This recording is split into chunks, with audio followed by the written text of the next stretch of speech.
Friday mga mare at pare, last Friday na for this year. Merry ang Christmas ng ilang kapuso stars na nagdiwang kasama ang kani-kanilang pamilya. Si Asia's Limitless star Julian San Jose nakasama ang kanyang pamilya. Kasama niya rin sa salo-salo ang pamilya ng boyfriend niyang si Raver Cruz. Naka-all blue naman ang family ni Sparkle star Allen Ansay na sama-sama rin nag-celebrate ng Christmas at home.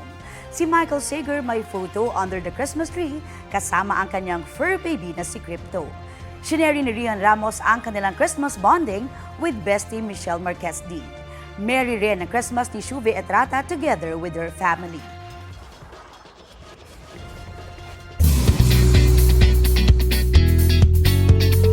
Emosyonal ang hating kapatid stars na Legaspi family nang magbigay sila ng mensahe sa isa't isa sa Christmas episode ng Fast Talk with Boy Abunda.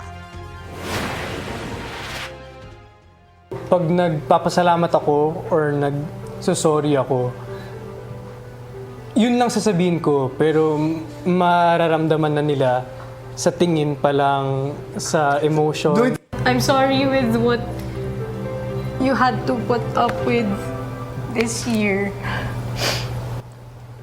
Hello!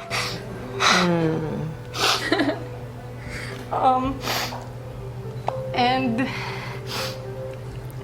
thank you for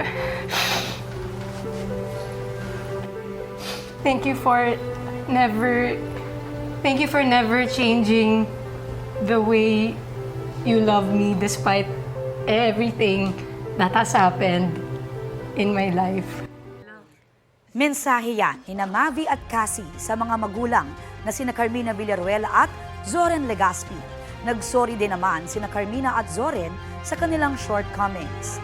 Gayunman, thankful pa rin sila dahil nananatiling buo ang kanilang pamilya sa kabila ng mga pagsubok. Sorry dahil meron kayong mga lakbay na hindi namin kayo masasamahin. Definitely, magkakaroon kayo ng mga battle scars sa puso nyo na hindi maiiwasan na wala kaming magagawa.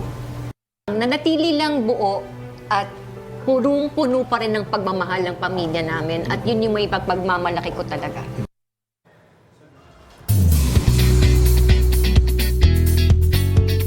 Mga mare at pare, showing na sa big screen ng 51st Metro Manila Film Festival entries.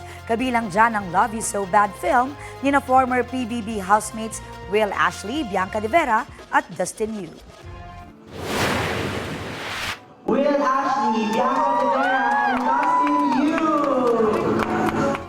Napuno ng hiyawan ng moviegoers ang ilang sinihan ng personal na bumisita roon ng lead stars ng pelikula.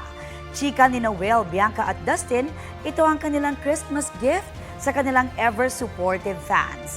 Kasama rin nila ang kanilang co-star na si Ralph De Leon. Ano naman kaya ang Christmas message ng tatlo para sa isa't isa? I want to say na sobrang proud ako sa inyong dalawa. Nandito na tayo ngayon sa araw na to na pinakaantay natin, and good luck, more success, more blessings and happiness para sa atin lahat. I am very, very proud of the both of you and always know na no matter how far at after this project, I'll always be here for the both of you. Ito na yung talagang pinaghihirapan natin, and grabe, times 2 yung pagka-special niya. Very grateful and very happy na magkakasama tayo ngayong Pasko.